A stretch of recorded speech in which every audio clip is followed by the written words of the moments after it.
Hello everyone, I welcome you all on this पराक्रम series. सो जैसा कि हम लोग एमसीक्यू फॉर्मेट के अंदर इस पराक्रम सीरीज में रिटेल बैंकिंग और वेल्थ मैनेजमेंट के कंपोनेंट को कवर अप करने की कोशिश कर रहे हैं। तो आज के इस सेशन में हम लोग बात करेंगे क्रेडिट स्कोर के पार्ट नंबर 1 के बारे में। So let's get started with the question. First of all, the securities a bank invested in declined in value, which type of risk operated in this scenario? Your options are business risk, market risk, credit risk and operating risk. So बताइए, what should be the right answer for this question? The right answer will be option number B itself, that is market risk. अब ये वाला जो question है आप लोगों के लिए क्रेडिट स्कोरिंग नाम के चैप्टर से फ्रेम किया गया है और हम लोग अब इसके रिलेटेड टॉपिक्स के बारे में भी डिस्कशन कर लेंगे। सो देखिए, हम लोग जानते हैं कि बैंक्स के द्वारा लोन्स जो है वो दिए जाते हैं इंडिविजुअल कस्टमर को। अब अगर इन लोन्स को रीपे ना कर पाए कस्टमर, तो उस केस में एक बैंक के लिए जो है वो एक रिस्क राइज हो जाता है। अब ये जो रिस्क है, risk for a bank is inevitable. But एक बहुत ही फेमस पर्सनैलिटी हुए एलन ग्रीनस्पैन, उन्होंने क्या कहा कि we should not forget that the basic economic function of these regulated entities. These regulated entities कौन है? Banks. Is to take the risk. If we minimize risk taking in order to reduce failure rates to zero, तो we have eliminated by definition the purpose of the banking system. इनका बोलने का मतलब क्या है कि जो बैंकिंग सिस्टम है वो रिस्क लेने के लिए ही जो था वो इसको एस्टेब्लिश किया गया था। और अगर हम लोग इस रिस्क को ही जो है वो रिड्यूस करने की बात करेंगे तो हम लोग जो है वो फिर इस बैंकिंग सिस्टम के जो बेसिक पर्पज है, जो बेसिक फंक्शन है, उसी को जो है वो एलिमिनेट कर देंगे। बट इन्होंने क्या कहा कि but a bank can minimise this risk through professional appraisal mechanism. इस रिस्क को मिनिमाइज किया जा सकता है बट इसको बिल्कुल जीरो नहीं किया जा सकता है। और कैसे मिनिमाइज किया जाएगा? With the help of credit scoring, that is assessment of current debt and the payment history. मतलब करंटली इंडिविजुअल के द्वारा कोई डेट वगैरह चल रहा है उसका, और प्रीवियसली उसने जो लोन्स वगैरह लिए हुए थे उनकी ईएमआईज वगैरह कैसे पे की हुई हैं, इन सबको इंक्लूड किया जाएगा in the credit scoring. So this is how a bank can minimise the risk. Now अब हम लोग बात कर लेते हैं type of risk and reasons के बारे में। सो देखिए, 4 तरह के रिस्क हम लोगों के सामने हैं: credit risk, business risk, operating risk and market risk. अब सबसे पहले हम लोग बात करते हैं क्रेडिट रिस्क के बारे में। सो देखिए, जब भी एक कस्टमर जो है लोन अमाउंट को या फिर क्रेडिट लिए हुए अमाउंट को रीपे ना कर पाए, तो उस केस में जो रिस्क अराइज होगा that will be a credit risk itself. Next one is business risk. अब बिजनेस रिस्क के अंदर हम लोग जानते हैं कि एक ऑर्गेनाइजेशन के द्वारा या फिर बैंक के द्वारा अलग अलग तरह की स्ट्रेटेजीज, जैसे कॉर्पोरेट स्ट्रेटेजी जो है वो ऑप्ट की गई है, मान लेते हैं कॉर्पोरेट कस्टमर्स के लिए। अब अगर वो स्ट्रेटेजी ही गलत हो गई जिस वजह से फंड्स के अंदर लॉस देखने को मिलता है एक बैंक को, तो वो जो रिस्क अराइज हुआ उसको हम लोगों ने क्या बोल दिया? बिजनेस रिस्क बोल दिया।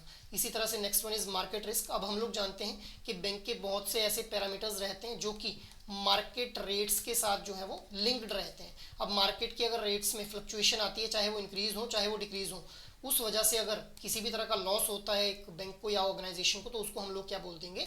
मार्केट रिस्क बोल देंगे। Next one is operating risk. अब डे टू डे ऑपरेशंस के अंदर हम लोगों को फेलियर्स देखने को मिलते हैं। इसके अलावा अगर फ्रॉडुलेंट एक्टिविटी होती है बैंक की या फिर कस्टमर के साथ, तो जो लॉस ऑफ मनी होगी उस वजह से जो रिस्क अराइज हो पाएगा उसको हम लोग क्या बोल देंगे? ऑपरेटिंग रिस्क बोल देंगे। मूविंग अहेड, अब हम लोग बात कर लेते हैं what is a credit score actually.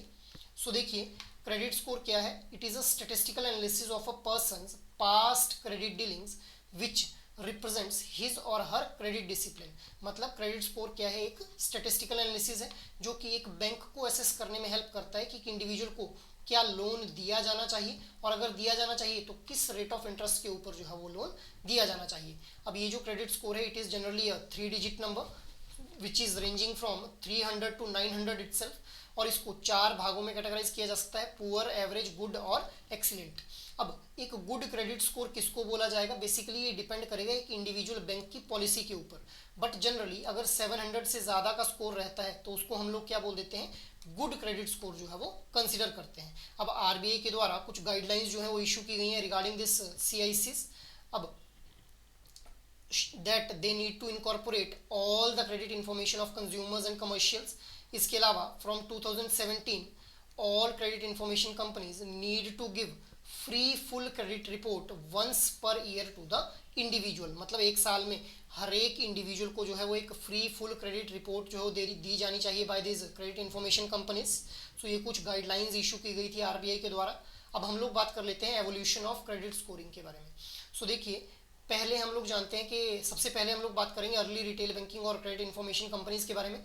So earlier retail banking जो थी वो सिर्फ रिच, एफ्लुएंट और हाई नेटवर्थ इनकम कस्टमर्स को ही जो था वो केटर कर रही थी। बट धीरे धीरे जैसे जैसे ग्रोथ होती है वैसे वैसे ये एक्सपेंशन की जाती है, इनके द्वारा टारगेट किया जाता है लोअर इनकम ग्रुप को, फिर वहाँ से नीड अराइज होती है for the credit information companies. अब हम लोगों को नेक्स्ट फैक्टर हम लोग जो यहाँ पे बात करेंगे एवोल्यूशन के अंदर, that is retail credit and dead loans global experience क्या रहा। तो साउथ कोरिया के अंदर ये देखा गया कि ऑन एन एवरेज इंडिविजुअल्स के पास 14 कार्ड्स थे और 75,000 का उन्होंने जो है वो क्रेडिट लिया हुआ है। इसी तरह से हांगकांग में इंडिविजुअल ने जो था वो 42 टाइम्स मंथली इनकम जो था वो क्रेडिट लिया हुआ था। अब मंथली इनकम से इतना ज़्यादा अगर क्रेडिट ले लेंगे सो डिफ़ॉल्ट करने के जो चांसेस हैं वो इंक्रीज होते हुए हम लोगों को देखने को मिलेंगे। तो जिस वजह से फिर क्रेडिट ब्यूरोज को एस्टेब्लिश किया गया, जिनका काम क्या था इंडेक्टनेस को ट्रैक करना और रीपेमेंट हिस्ट्री को जो है वो ट्रैक करना। कहाँ से? From the banks, NBFCs and other financial institutions. इसके अलावा personal information on each borrower should be there with the credit bureau, that is name, age and address of the customer.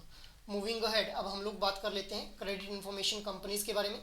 सो देखिए, these are a independent third party institutions that collects financial data regarding loans, credit cards and more about the individuals and share it with its members itself. अब members कौन से होंगे? Banks, NBFCs और financial institutions. So these will be the members जिनके साथ ये data share किया जाएगा। अब आरबीआई जो है एक सर्टिफिकेट ऑफ रजिस्ट्रेशन ग्रांट करता है इन क्रेडिट इन्फॉर्मेशन कंपनीज को, और इसके section number 17 of the CIC act 2005 के अकॉर्डिंग जो भी क्रेडिट इन्फॉर्मेशन कंपनीज हैं दीज में seek and obtain credit information from its members, that is credit institutions. Credit institutions यही bank, NBFC and financial institutions. इसके अलावा जो regulation 10 of CIC regulation act 2006 है उसके according these CICs need to regularly update credit information on a monthly basis itself. Now अब हम लोग बात कर लेते हैं कि मेजर प्लेयर्स कौन कौन से हैं इंडिया के अंदर क्रेडिट इन्फॉर्मेशन कंपनीज में। TransUnion CIBIL limited, Equifax credit information private services limited, Experian CIC PVT limited, इसके अलावा CRIF CIC private limited. So now try to answer out this question, under which section of CIC Act can a CIC obtain information from its members? Your options are section 5, section 2, section 19 and section 17. So what should be the right answer for this question? The right answer will be option number D itself. इस section 17 के according एक CIC जो है imported information को seek कर सकती है from its members, that is bank, NBFC and financial institutions. So that is all for this session. I hope ये सेशन आप लोगों को अच्छे लग रहे हैं। अगर एक्चुअल में आप लोगों को ये सेशंस पसंद आ रहे हैं तो इन सेशंस को लाइक, शेयर और सब्सक्राइब कर लें। और अगर आपकी कोई भी क्वेरी हो तो आप लोग मेल कर सकते हैं hello@edutap.co.in के ऊपर। जय हिंद।